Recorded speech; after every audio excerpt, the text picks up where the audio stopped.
Hi everyone, it's Matthew Mackenzie here. I'm just going to do another video where we're talking about Stephen's works. And we've got a treat for you today because we're going to be talking a bit about one of his older books, which is The Rules of Chaos, which is clear as kindly held up for us today. We haven't done a reading of Three Wishes, but we'll promise to do that perhaps next week. So I'd like for yourselves, could you introduce yourself, Claire? Would you? My name is Claire Parker. I'm a very long time friend of Stephen's, over 40 years. I write fairy stories. My latest fairy story is called Gossamer Island. Great. And it's for children aged about 7 to 10. And you've also been doing a very good reading of Three Wishes, which we still need to do more, but we'll get around to that in a couple of weeks' time. Okay. And Stephen, would you like to introduce yourself to the audience? I am Stephen Vizinczey, and I wrote Three Wishes and also The Rules of Chaos. And that's what we'll be talking about today. So let's get more into that actually. One thing I think those watching today will be interested in is, why did you write the book The Rules of Chaos? What caused you to write that some time ago? Because I myself couldn't understand that how was it that the powerful powerful United States, the greatest power on earth, and with the greatest army and air force and whatever, could not win over little Vietnam. And originally I myself thought that they were bound to win, and they weren't winning, and that made me think about why. So I was, to me it was a puzzle, and eventually I came to the conclusion that there was no way that the size of a country has nothing to do with what is going to happen, and it has to be left to do with the issues. So the United States couldn't win in South Vietnam because there was a lot of other questions were involved. And that's when I became aware of the fact that conflicts are usually not only between two people like, let's say, the United States and Russia, but a conflict involves everybody. And so that it is like really like the weather. Okay. And it's constantly moving, and there are million factors which affect the weather, and so million factors which affect any conflict. And that sounds quite chaotic, I suppose. I mean, obviously the book is more than about the impact the United States had during the Vietnam War. It's going through the chapters, there's quite a few other things involved in the book. Well, that's what made the great discovery. To me it was a great discovery, that power weakens as it grows. So the greater the United States was, the more powerful it was, the more things he was involved in, so that the United States couldn't have one issue. There were a million issues in every issue. Like, for instance, at the start of the Vietnam War, the communist world believed that the West was very wicked, and they used the Vietnam War to prove that how evil the United States was. But at the same time, so one effect of the fight in Vietnam, the Vietnam War, was that it strengthened the European communist parties, so which was certainly not in the West's interest. And this is what started me to realize that when we look at a conflict only as between two people, like high noon, it's false, because a conflict involves a lot of people, whether you are aware of it or not. So the book was actually quite a deeply philosophical book, quite a challenging book to write. I was wondering, how long did it take you to write the book? It took me 2 years, because it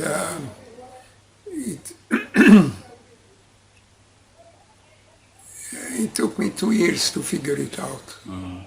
Yeah, what I did, it was not so much was writing the book.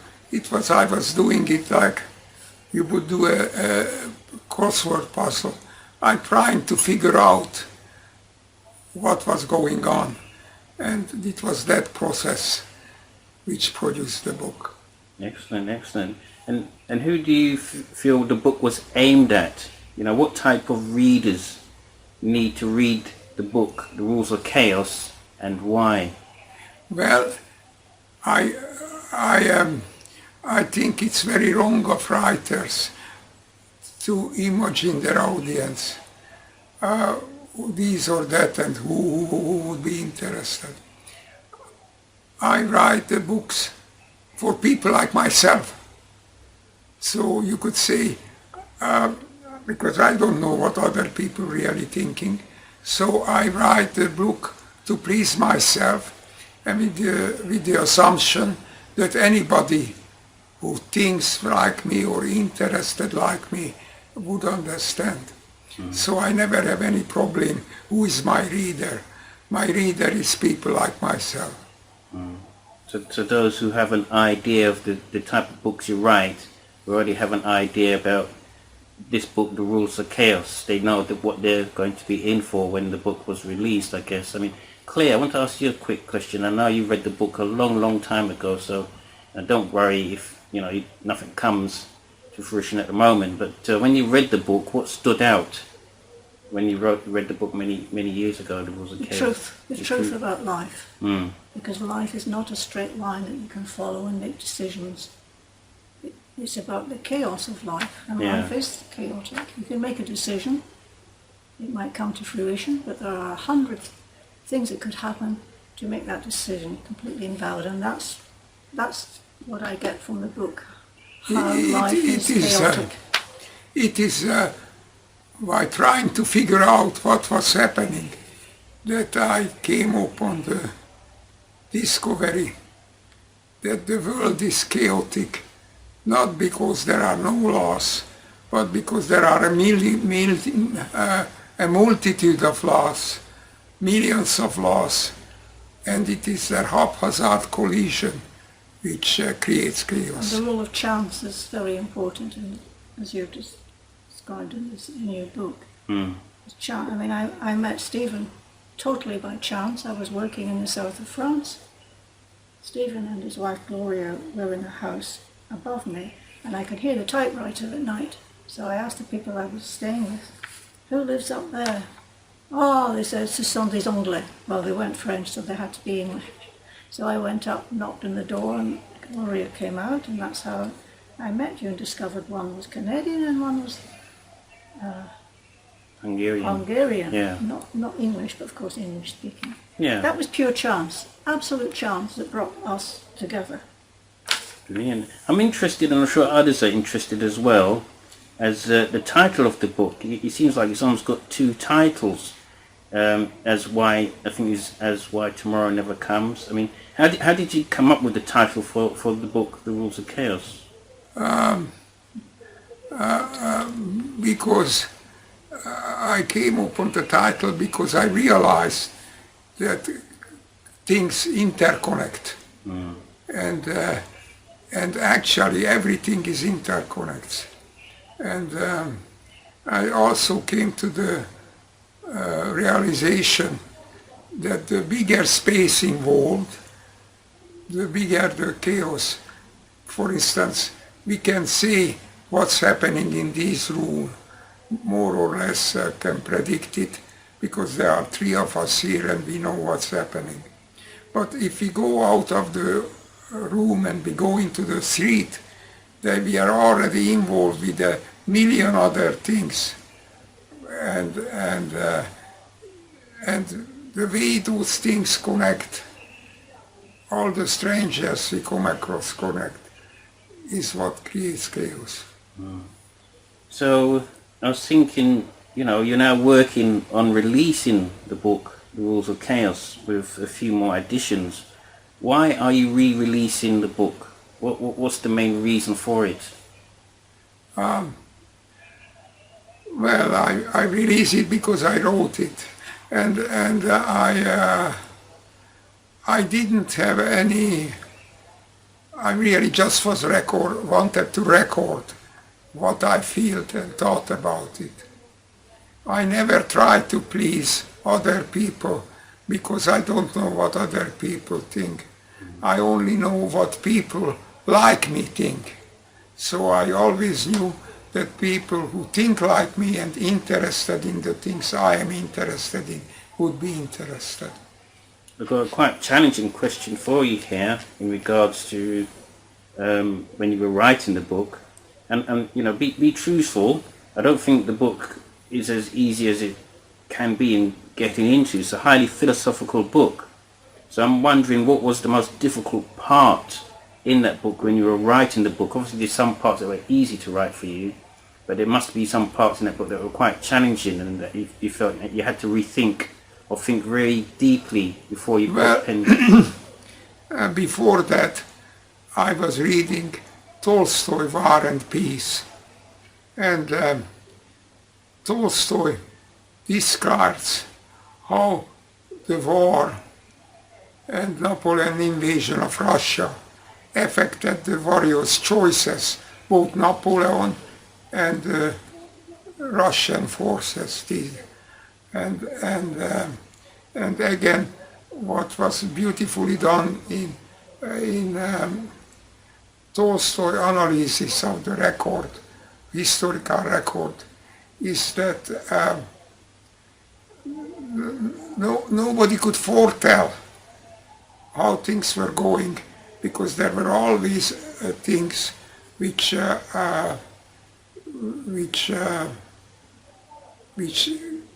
people overlooked. So when people say that there are side effects, the side effects in fact the main effects of any event. Okay, so we looked more closely at the most difficult part of the book in some sense regarding side effects. I was interested in other parts of the book where you felt it was actually fun to write that. Obviously there was some challenging part of the book, so I could understand that.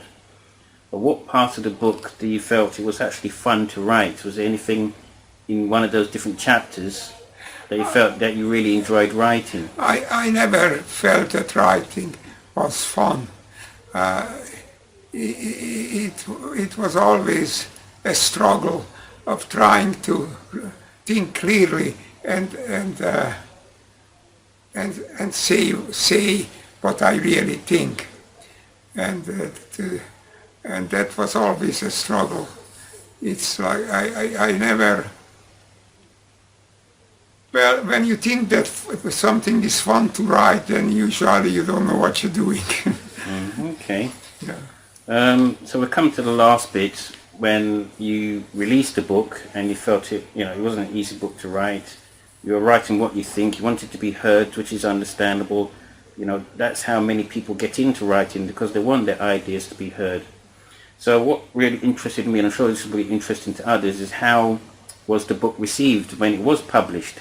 What was people's response? Yes, I was very very glad by the kind of responses I received. Like one reader liked the book so much that he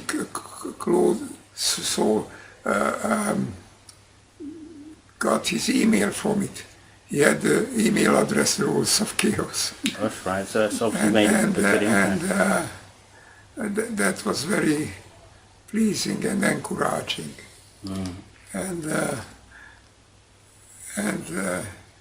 what excited me was that, when you don't know, so it's really, writing is really like a crossword puzzle. You are happy when you find the right words and find a solution.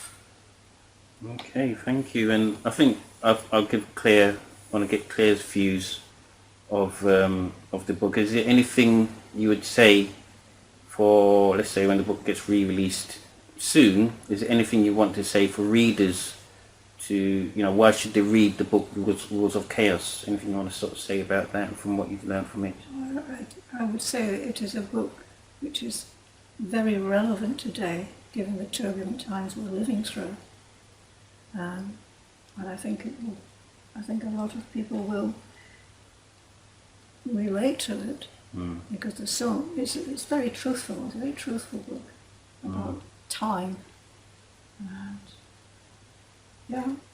And it does require thought, and it's not a criticism. No. I'd say that the book is challenging. You need to think, in regards when you read the book. Some things are not always that clear, so you must think, I'm trying to see what Stephen's getting at it's here. like a collection of essays. Yeah. Each chapter is an essay, isn't it? Would you say? And also, I found I become fully aware of the fact by thinking about the whole problem of the America's failure to beat the Viet Cong, that you don't